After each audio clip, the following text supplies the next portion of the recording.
Youth engagement and support এর বিশেষ উদ্যোগে আজকে নাসরিন ইসলাম সদস্য সোনাক ঝিনাইদা আপনাকে সবাইকে আবারও ধন্যবাদ দিয়ে আমি আমার বক্তব্য শেষ করছি। আল্লাহ এ পর্যায়ে আমাদের মাঝে বক্তব্য রাখবেন জনাব NM শাহজালাল স্যার। সোনাক কর্তৃক আয়োজিত আজকের এই উদ্বোধনী শুভক্ষণে আমাদের টিআইবির এরিয়া কোঅর্ডিনেটর অন্যান্য সদস্য সাইকেল র্যালি অনুষ্ঠিত হচ্ছে।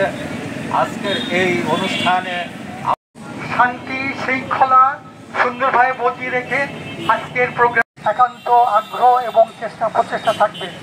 আমি আশা করব 20 সাল থেকে টিআইবি বাংলাদেশে